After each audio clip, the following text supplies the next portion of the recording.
Hello everyone, today I have 22 language learning tips for you for the year 2022.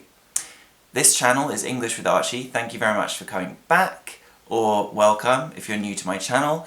Let's start with tip number 1. Tip number 1 is comprehensible input. Input is all the things that we put into ourselves, so everything we listen to and everything we read, and comprehensible means understandable. It's been proven that the best way to learn a language is through comprehensible input. That means the language we listen to and we read, we should understand. Now, if we understand it completely and it's incredibly easy for us, then we're not going to grow very much. But at the same time, if it's incredibly difficult and we just can't understand what we're hearing or reading, then we're not going to grow either.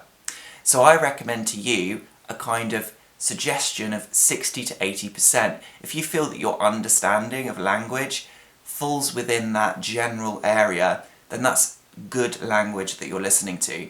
You have room to grow. You're going to learn those words and phrases.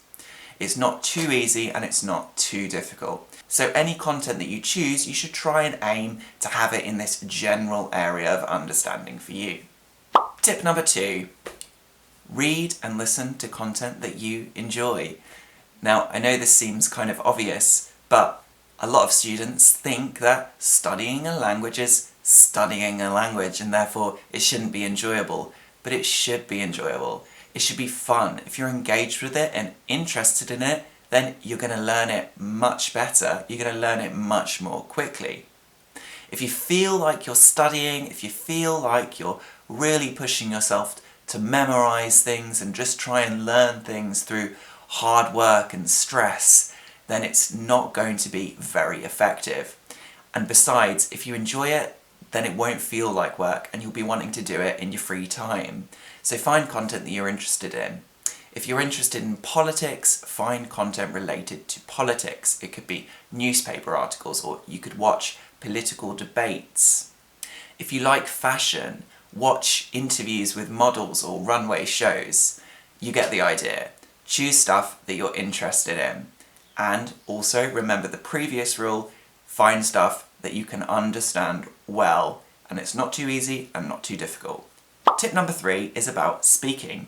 Now, becoming good at speaking is of course pretty much everyone's end goal in a language, the thing we all want to be really, really good at.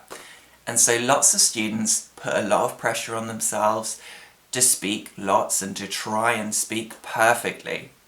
But if you don't feel ready to speak, or if you feel that you're still making lots of mistakes when you're speaking, then perhaps you should put a little bit more attention on listening. Just like when we learn our native language, babies don't start speaking until they're maybe 1.5, 2 years old. So that whole time, initially, they're just listening and absorbing the language. Even later on, when they start speaking, again, they do lots and lots and lots and lots of listening. The way to develop our vocabulary, to become better at grammar, is first of all to spend lots of time listening and then slowly engaging with speaking. So if you feel that you're really struggling with speaking, make sure that you're giving listening the importance that it requires. Tip number 4 is to use your dead time. Dead time is the time when we're doing other things physically, but we're not using our ears. So for example, you might be brushing your teeth, or washing the dishes, or going to work. In these times, you have lots of free time for your ears. So use this time to listen to the radio, listen to podcasts, audiobooks, watch movies on your phone, if you're not driving, of course. This way, even if you're a really busy person, you can find some time every day to do a little bit of English, because that's one of the most important things with languages. Every day to do a little bit. Tip number 5 is about reading, and I have a suggestion for you for an amazing app and website that you can use to develop your reading skills in a language. That website and that app is called Lingq. Lingq. Now, I use this lots and lots for developing my Italian skills. You can find lots of reading materials And if you see a word that you don't understand, you can immediately get a translation in your native language without having to go to a different app or use a dictionary or something. It will also count how many words that you know in that language. So it's really an invaluable tool. There's a link in the description of this video below where you can download the app. It's an affiliate link, so if you click that, it will support my channel. Tip number 6 is to vary the content that you use, or at least be aware of how much different content there is out there for you to learn a language. Whether it's listening to the radio generally, listening to specific podcasts like radio plays or discussions on topics that interest you, listening to political debates, watching films and TV series, reading books, finding apps and websites with different kinds of text that you can read, reading newspaper articles, or you can even listen to songs and music in the language that you're learning. There's an app called Lyrics Training where you can sing karaoke to different pop songs in different languages. So you can choose the language that you're learning, read the lyrics and sing as you go, and there are some games on there as well to help you remember the words and remember the lyrics. Tip number 7 is to realise the value of repetition. When we take a video, a film, a podcast or a book and we read it again or listen to it again, the second time we're going to understand a lot more. And furthermore, we're also going to remember the words and phrases that we've come across a lot better, so we're helping to revise those words and phrases. Now obviously if you watch a film several times, then that's a really long thing to do. But what you can do is go to YouTube, find a clip that's 1, 2, 3 or 4 minutes long, and watch it 3 or 4 times. Remember to use subtitles and to also take subtitles away so you're practicing both your reading and listening skills. Tip number 8 is also about subtitles. Subtitles are invaluable, but remember that when you use them, you're developing your reading skills, and if you want to develop your listening skills, try and take the subtitles away. One thing you can do is watch something a couple times with subtitles, or even go through a video bit by bit, reading all the subtitles, and then the next time remove the subtitles and just spend that time listening. Another thing you can do if you use the Link app is you can try and find the subtitles online for a film or a series, download them into the Link app, and then you can read them through until you understand them and then watch the TV series. That's something that I tried a couple times in Italian. Tip number 9 is using dubbed content. What's that? Well, when there's a foreign language TV series or film, they obviously speak in their foreign language. However, sometimes they will get voice actors to then dub over that language in English or in French and in other languages. Now, when we watch a foreign language series and we can listen to voice actors instead speaking English, they will speak in an incredibly clear way.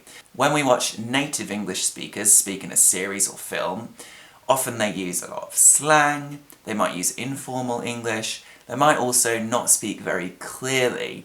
So when you listen to a voice actor, it will be much easier to understand.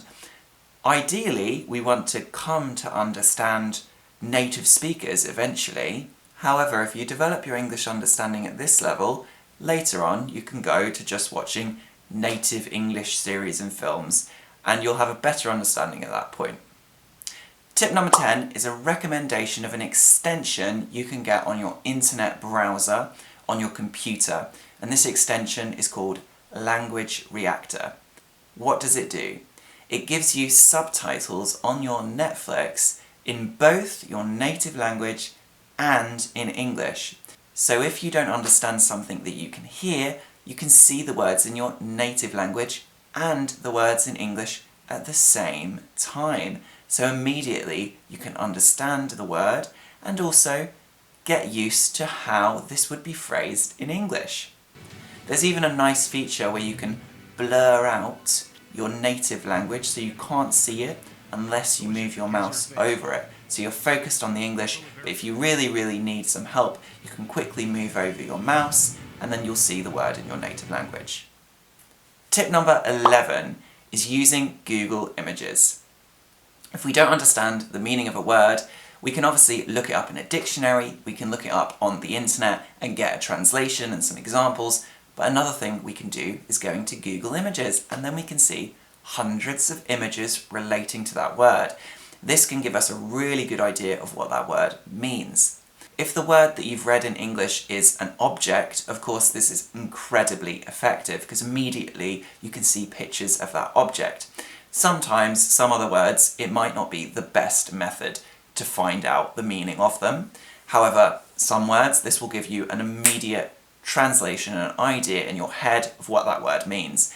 And you've also got then a visual memory of that word that you've just seen. Tip number 12 is using gestures to remember words. What are gestures? Gestures are things that we can do with our hands and our body to give a message to people. But in this case, you can use them to help you remember the meaning of a word. For example, if you come across the phrase a round of applause, and you don't know what that means, you might ask your teacher, okay, what does it mean? And then he might explain to you when lots of people are doing that. After someone's done a show or a performance, that is a round of applause. And when you then try and remember that phrase and word, you can say it to yourself and do the action. Maybe it seems a little silly, but doing a physical action will help us to remember the meaning of a word when we learn it. It makes something much more simple than a complicated definition. We know immediately what that word is. So if you have a teacher, you might also ask your teacher, how would you act that word? What gesture could you do for that word? Just to help me understand what it means. Tip number 13 is one of my favourites, and it's using a mnemonic to help remember a word. Now, mnemonic is a memory technique, so even the last tip was a kind of mnemonic, a way to help you remember something. Now, this mnemonic is a visual mnemonic, creating a visual image. So when we see a new word, we can try and make a connection with that new word with something that we already know. So for example, if we take this word, battle, okay? Maybe you know this word, maybe you don't. But here's an example of how we could remember it if we don't know this word and we've just found it and looked it up in a dictionary. Well, a battle is a kind of fight.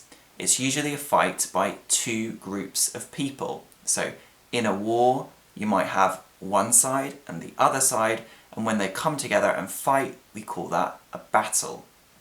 Now in this word, you might also see the word at the beginning, bat. Now you might not know the word battle, but you might know the word bat. It looks a little bit like a mouse, however it can fly, and they fly around at night usually. So bat is something that we know, and battle is something that we don't know. So what do? We think of a visual image of a bat. Then we think of two groups of bats. Now we think of two groups of bats fighting on a battlefield. Now we have a visual image of something that we know and the meaning of the word. The next time that you see the word battle, you'll immediately see bat, think of bat, and come to that visual image. This is an incredibly effective way for remembering words. Obviously it takes a little bit of effort. However, if you create a strong visual image, you'll never forget that word. Every time that you see it or hear it, you'll immediately remember that visual image. It especially helps if the visual image is interesting, weird, or kind of funny. I'll give you one other example. Let's take this word, island. So you see this word and you think, what is that again? What is an island? Well, first you think of the sound, island. You think I, that sounds like I. And what is an island? An island is a piece of land surrounded by the sea. So all you need to do is think of a visual image of a gigantic eye in the middle of the sea. So a gigantic eye that is an island. It's a weird visual image and you won't forget that. Now the next tip is called the gold list method. Now this tip is also for learning vocabulary. And if you like vocabulary lists, then you'll like this tip. If you don't like vocabulary lists, then skip it and go to the next one. For this method, you will need a notebook. Open your notebook, write down a list of 25 words that you want to learn in English. Then write down their 25 translations in your native language. Then you can test yourself on the list. After that, you have to wait 2 weeks. You can wait longer than 2 weeks, but don't wait less than 2 weeks. After those 2 weeks, you come back to your list and test yourself again. Then you have to remove 30% of the words or phrases. So if you had 25, that will reduce to 18 words or phrases. So you cross out 7 of them. 7 that you feel, okay, yeah, I'm pretty confident with those words and phrases now, I can get rid of those. Then you write the remaining 18 on the next page.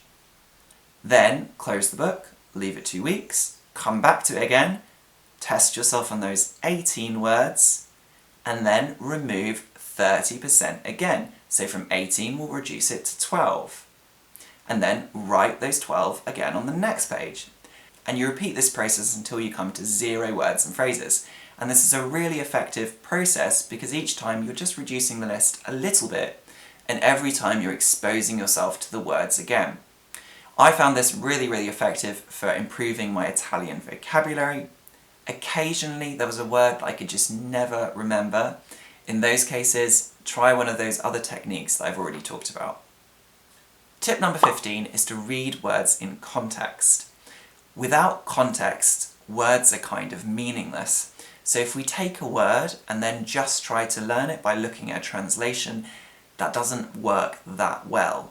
The best thing is to look that word up and read it in sentences. You can use the site Reverso Context. You can type in any word and then find lots of examples of that word used in a real context. Or any good online dictionary will have a few examples of each word.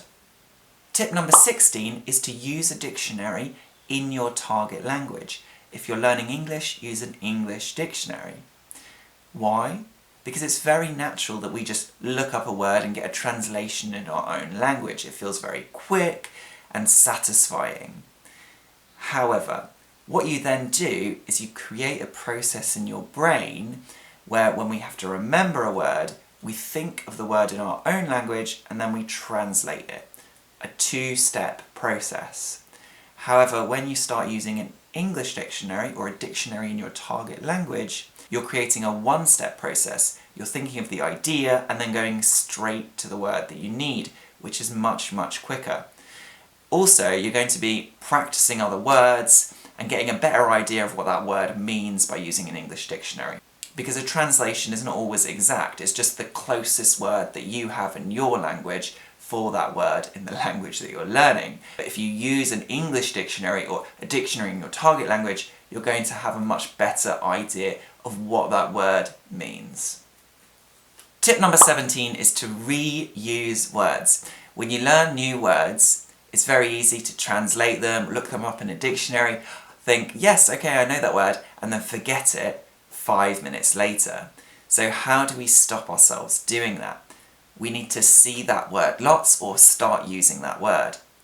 If we want that word to enter into our passive vocabulary, which is the vocabulary that we have when we read and when we listen, then we need to read it lots and we need to hear it lots in different contexts. If we want to bring that word into our active vocabulary, which is the words that we use when we speak, then we need to start using it. So obviously, in a new language, you come across many, many, many new words. So it could be very hard to just try and reuse all of them. That's not necessarily possible. But you can take 3 words every week and then try and use those words as much as possible. Even if you're having a conversation with someone, you might try and fit one of those words into the conversation. This is just the same as when you come across a new word in your own language. You don't really remember it unless you start using it or unless you read it and hear it lots and lots. So that's what you need to do if you want to expand your vocabulary, especially your active vocabulary for speaking. Tip number 18 is shadowing. What's shadowing? Shadowing is repeating words after a native speaker. This can be really helpful to improve your understanding of something that was said, to improve your pronunciation and intonation as well. So for example, any sentence that you hear in this video, you can pause the video and then repeat the sentence. It's best to do shadowing with a short phrase or a sentence at maximum, otherwise we can't remember all the intonation and all the different words. If you watch a video where someone speaks quite slowly, you might be able to do it just after they stop speaking each time. Or you can always pause a video or pause the podcast you're listening to and then just do it immediately after. Try doing it now while I'm talking. Tip number 19 is to take some very simple phrases like yes, no, I like it, I don't like it, or any kind of phrase that you're maybe practicing, and then use these phrases in your head when you're watching or listening to content. In this way, you can respond to what's happening in a scene in a film or what's happening in a conversation. What's the point of this? Well, there are 2 points. Number 1 is you can choose a phrase that you want to practice or learn. For example, you can do it. If you want to practice that phrase, you can see how you can fit it in as a response to things that are happening in a conversation or things that are happening in a film.